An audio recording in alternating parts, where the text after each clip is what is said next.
programs that are unnecessary right before a race, I shut them down. I get in race mode, and when I put that visor down, nobody can touch me. I'm ready to go. Elaine Larsen is one of the owners of Larsen Motorsports, a million-dollar business she and her husband Chris built from scratch out of their mutual love for racing. When I met Chris, he actually introduced me into a whole different world. He took me to all these really cool places that I'd never been. And that really sparked an interest in me because it was something different, it was something unique, and it actually fueled the flame for my love of racing. It was years before Elaine's dream became her reality. Chris's dream of being an engineer like his father came first. So Elaine waited, working 3 jobs at a time to put Chris through school, until finally, it was her turn. What do you want to do? What do you want to be? And when I finally said that, I said, you know, let's go and do some fun things. When we went to the racetrack, it was like someone took that last piece of the puzzle and went, boop, put it right in there, and that was it. The first time I got in the car, I did a big old smoky burnout. I came back and I said, that was so much fun, and I was hooked. Racing is now in my blood. It's in my passion, and this is what I love to do. The Larsen drag cars are custom made for each driver. They're powered by refurbished jet engines, capable of reaching over 300 miles per hour. I do my very best to take that husband-wife emotion out of what we do. I just want to see that car with good parachutes at the end of the track, slowing down nice and straight. That's that time when I can take that breath out, let that breath out and relax again. People will watch me all day long at the racetrack, and I'm happy and I'm dancing and I'm signing autographs and I'm kissing babies and putting them in the car and all that kind of fun stuff. But when it's game time and when the husband or Brian comes to me and they say, okay, it's time to load up, whew, you know, it's scary because you know coming up within the next hour, you're literally going to be putting your life on the line, okay?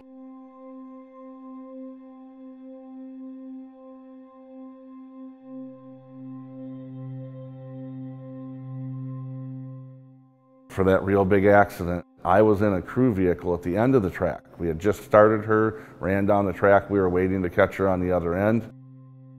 And as that car was coming apart, when she was bouncing off the guardrails, we got in the truck and started pulling out towards her.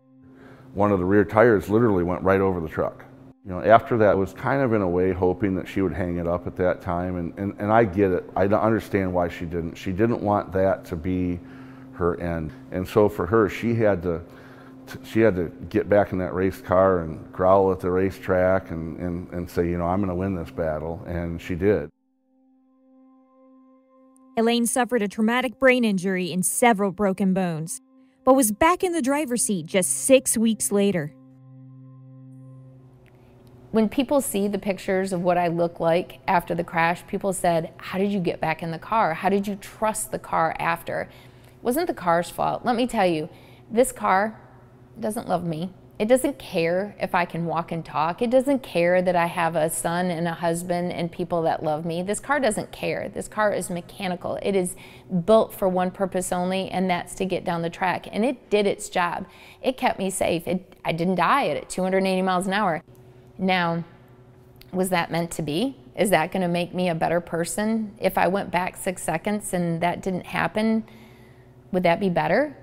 I don't know. You know, do I want to go back and take that away? Because I feel like that has made me into the person who I am today. Less than a year later, Elaine wrecked again. Her competitors swarmed on her like vultures. They painted her as a threat, dangerous, and petitioned to have her license revoked. Larsen Motorsports proved that we had what it takes, not only to be on top, we have what it takes to get knocked down and still get back up on top.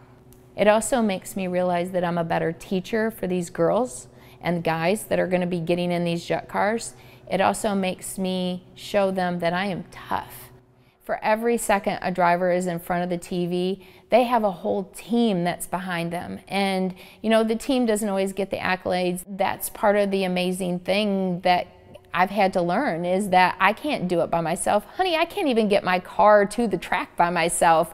I can't even start my car by myself. You're not whooping. You're not whooping today. And it's not always the person in front of the camera. It's not always the front person. It's not always the manager that makes the success of the group, you know?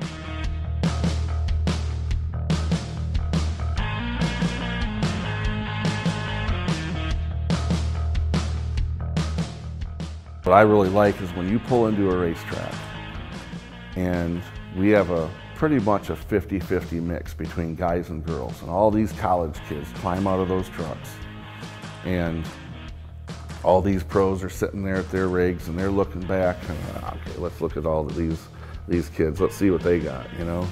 And the awnings go up, and again they're just like little robots crawling all over the trailers, and the pit area all comes together, and the cars come out, they pull the body off, and they're getting these things ready for a run.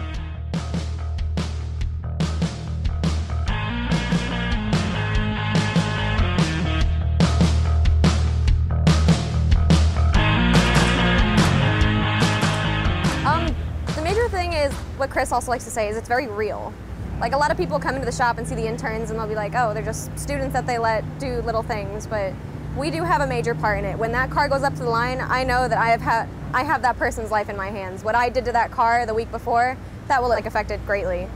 If I didn't torque those tires correctly, that could end terribly. If I didn't do something, like, it always runs through my head, like, if something happens, it makes my heart beat.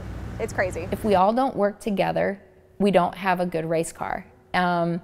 It's not about the engineer that designs the best piece on the car. It's about everyone who takes it from concept to design to full-on fabrication, and about me being the test pilot to take it down the track. There's no person that's any more important, and I think that's what we stress here the most. You know, there is the director of operation, Brian Tachi, but guess what? Sometimes he mops the floor.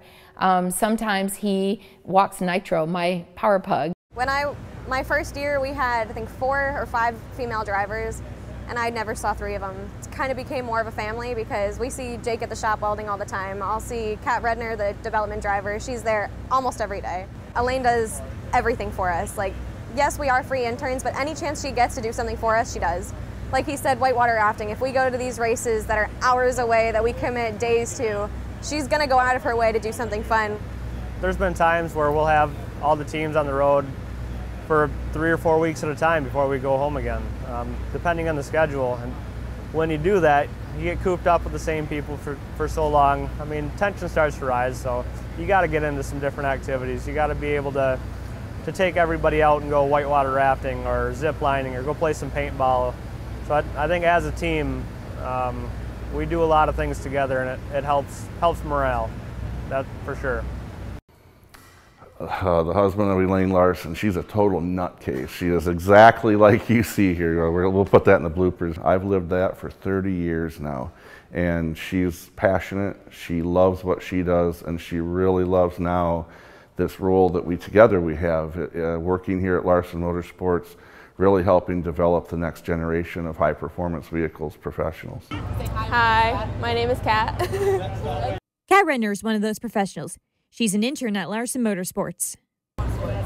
Well, I got started about a year and a half ago. I met Elaine Larsen, and I thought she had the coolest job in the whole world. Like, who gets to drive these crazy fast, high-performance vehicles? So I met her at a We Venture seminar through Florida Tech, and I went with my mom about a year and a half ago, and I walked up to her right after she spoke, and she gave me her business card, said, come on out to the shop, check it out. So we did the very next week, and we hit it off from there. So my role at Larsen Motorsports is the marketing, social media, web development, some of the graphic design, video production. So it's a super long list, but another cool thing I'm learning how to do is actually drive a jet dragster. As you can see, everyone else is mostly an engineer, but I have something that they don't have. I don't get paid anything, I just get paid in experiences. I get to travel across the country with these race teams, and I get to learn how to drive a jet dragster, which I think that's worth everything. Elaine is forging a path for women in engineering and racing, but she admits there have been times where it wasn't easy being a woman in this field. I remember back in Alabama, there was this announcer. His name was Hazley Hood, and he announced over there, and he said, who wants to see this lady back in the kitchen with the frying pan and a baby on her hip where she belongs? I'm thinking, holy cow, is this really what people think? I think it's important when people see the girls working on the race cars to know that they're not there just to be pretty faces. Elaine eventually formed a team with the skills and drive to prove it. And in 2015, we became the first ever world champion all-female race team. Larsen Motorsports didn't stop there. Now the Larsen team is committed to inspiring and developing the next generation. My dream is to keep giving back to the next high-performance vehicle professional. I mean, keep being a strong, positive female role model, keep pushing. If racing dies with us, then what have we done, you know? I love being able to bring that next generation in to the races. I love to be able to see them when that jet car's just spooling up and when that big ball of fire is coming out and you guys are going, holy cow, I did that. I put that chassis tube in, or I'm the one who put that fuel system in, or I did that. To be able to have you guys be a part of it, I think that's my biggest legacy. It's about making a difference. It's about inspiring you guys to be more. It's about inspiring you guys to take chances, to take risks. Elaine isn't giving up her seat just yet. The next generation of racers may be great one day, but today they have to prove that they can beat the best of the best.